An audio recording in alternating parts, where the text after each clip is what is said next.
Hey, what's up, Clashers? Welcome to the episode of Warden Walk versus Queen Walk. Seeing all these healers, I just want to wish you all well, safe, and healthy at home. During this pandemic time, please wash your hands and social distance. Been having clanmates, especially the new ones, asking me why am I doing the Warden Walk instead of the Queen Walk, so I might as well address it here. And if you have the same question, then this is the perfect video for you. Their usage is absolutely different. You can't even replace them with each other. Let's take a quick look at their attributes and see what they're good and bad for. First, the Queen Walk. She's high damage, high health, fast mover. For that reason, she's really good at charging and destroying a lot of buildings. However, she's pretty arrogant. She won't follow you. That means you need to funnel her. That takes additional units. And she's also really good fighting on her own, whether it's a start or at the end for clearing purpose. She's also really good at tanking for others in case that she's working with other units all at once. She's pretty much almost good at everything. Now on the other side, you got the Warden Walk. He is so high range that the bomb tower, the whiz tower won't even be able to touch him while he's destroying them. The other good thing is that you can easily pull him back to the core army and fight with the core. For that reason, he's extremely good for short early funneling. And why short and early? That has to do with the fact that he's lower in damage. Not too low, but lower than the Queen, but he's really low in health. One flying bomb can probably just kill him off immediately, and he's also a slow mover. So you don't have a lot of time for him to do long Warden Walk. It can only be short, else you're gonna run out of time. And you can only do it early because when you have the big troops in, the healers will likely go away, so it's really hard to control. He can only do short and early. I still got tons to say, but let's see some actions before you fall asleep and have no idea what the heck I'm talking about. In this base here, I'm going to use an example of a Queen Walk because here we're trying to funnel a path for my loons, but using my Queen Walk because she's going to charge in, taking very deep down in layers. In this case, I had to funnel her. I use a baby drag, I use my king to funnel. I also need wall breakers to do that. With the Warden Walk, you probably don't need the wall breaker because he flies anyway. But with a Warden Walk, you likely won't reach that deep anyway because you would have already been killed by all these guys. Notice, I took down so many traps, I took down Teslas, I took down X-Bows, and I'm gonna be taking down this Eagle. And I'll also be taking down that Queen. With the Warden Walk, you likely won't be able to do that unless you also use his ability. And I don't want to do that because his ability is extremely valuable. I'm gonna keep it for my core army. Here's another example of using the Queen Walk and not the Warden Walk. My Queen will start from the south and start funneling for all my miners that will go on one side of the Queen. This is a very high damage area, and she's going to be taking down a lot of the defenses as well. And the Warden won't be able to do that. Usually the Warden might be able to take 2 defenses max at once, or maybe 1 sometimes. In this case, there was a bomb tower, there was 2 archer towers, and now the CCs are coming, and on top of the scatter shot, there was no way that a Warden Walk would have survived. Even with his ability, that might lead him to survive for another few seconds, but that will be it. He will die at the scatter shot. Now, look at that. She took down so many things, including the Eagle, and soon that scatter shot. And now she also took down the CC, the bomb tower, the 2 archer towers, and some of the large storages. With Warden Walk, when you see a storage or 2, forget about the Warden Walk. He will take too long, and that will kill your time. Look at this moment here. Being shot by 2 X-Bows and an archer and a cannon at the same time. There is no way that you'll be using a Warden Walk there. No way. The Queen can do it, not the Warden. Now let's take a look at the Warden Walk. In this base here, I'm going to be using him on the south side again to funnel. Quick early funnel. Warden Walk. Notice that there are 2 layers of building that I would like to be able to cut off so that I can create that funnel. On the other side, I'll be using a P.E.K.K.A. That'll be dropping soon, but before that, I'd like to let you know, you see, it's hitting that whiz tower without getting hit back. That's the advantage of using the Grand Warden. High range, but he's low health and low damage. That's why you have to use it very early, and it can only be for a short period of time before you have to start attacking. He's still funneling right now.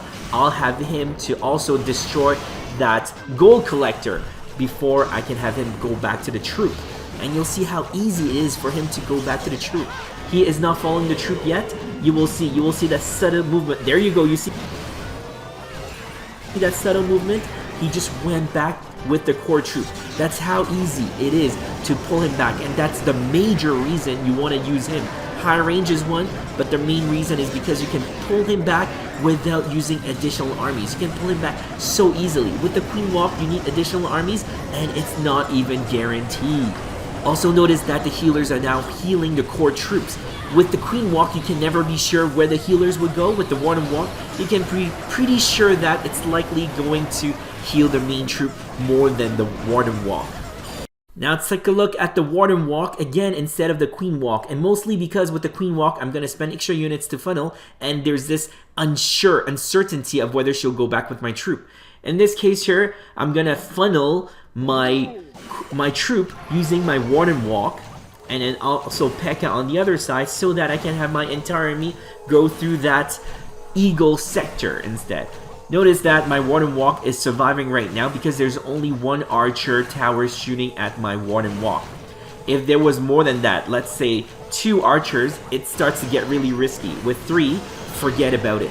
So I will always aim to have no more than 1 at a time shooting at my Warden. On the other side, like I said, I have started my funneling. I've also used my quakes in this case.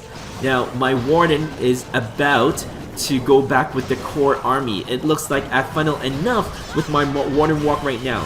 So as soon as I drop my king within the range of my Warden Walks naturally went back with the core troop, and now also healing my core troops. My Warden Walk is no longer a walk, it's simply the Warden now.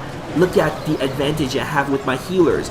Also under rage, keeping all my troops healthy and alive, even against that E-Drag that we all hate. And that's the certainty you can get with a Warden Walk, and you cannot do that with the Queen Walk. If I had used the Queen Walk, I would use more armies to funnel, and there's no certainty that she will get back with the troops. And my healers will definitely not stay with the troops. It might or might not, there's no certainty. With the Queen Walk, oftentimes you want the healers to stick with her, but with this attack, I don't. I want them to go to our army. And so, that's why I do the Warden Walk.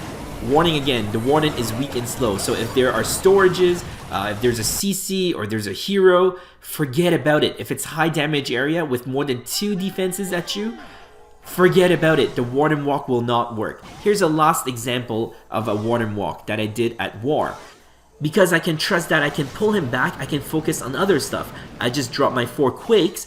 Because he's so slow, I'm also waiting for the right timing to drop my P.E.K.K.A. on the other side to funnel along. Because if I drop it too early, I might pull my Warden back way too early, and that might not be the best funnel that I'm hoping for.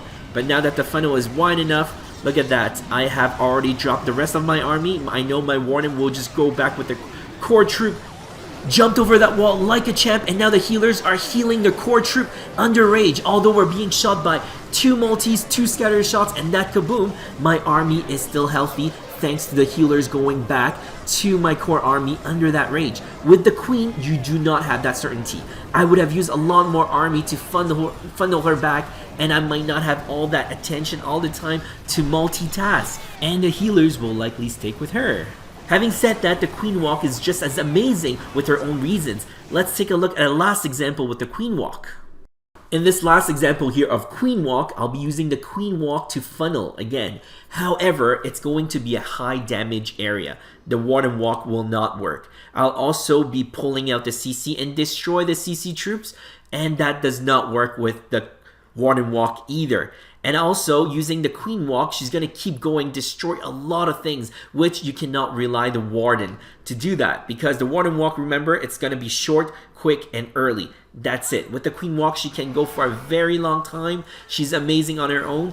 And in this case, I will keep the healers with her. It's an air attack anyway. The healers won't really go anywhere. But you need that timing. You need that extra time. And that Warden will not give you that, especially when it comes to loons. Loons are really slow, and so you need that extra time. And look at that. My Queen Walk has already destroyed so many things. She was getting shot by that cannon, by that archer tower, by that expo, by that multi-inferno, and soon that bomb, and also 2 more towers at the same time, and also 2 archer towers right now from both sides. There's no way a Warden Walk would ever survive that. Not even 5 seconds. Anyway, guys, I hope you're convinced, or I hope that you now understand when to use the Archer Queen for Queen Walk or when to use the Warden for Warden Walk. If it's for a funneling that is quick and short, under 30 seconds in a non-high damage area, go ahead with the Warden Walk. If you want more certainty that the healers will go back to your core troop, use the Warden Walk. But in the case that the area is high damage, there's no way. You have to use the Queen Walk. In the case that you want to pull out the CC and destroy the CC, you have to use the Queen Walk. If there is a hero to be destroyed, you have to use the Queen Walk, not the Warden Walk.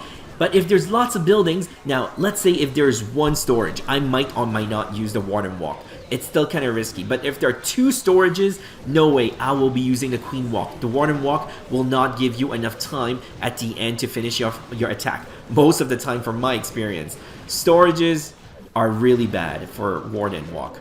So again, if you need to destroy a lot, you want to charge in, like go crazy, destroy a lot of buildings, destroy CC, destroy heroes, destroy lots of defenses, you have to go with the Queen Walk. But the Warden Walk will give you certainty that he will go back to the core troop. As long as you drop something large in his range, he will go back to the core troops. The healers will likely be healing your core troops after that. And also, you will not need to use extra armies to funnel your Warden back to your core troop. Thanks for watching. If you enjoyed the video, give it a like, subscribe to my channel, follow me on Facebook. Any comments, questions, what you'd like to see next, comment down below. I'll see you next time.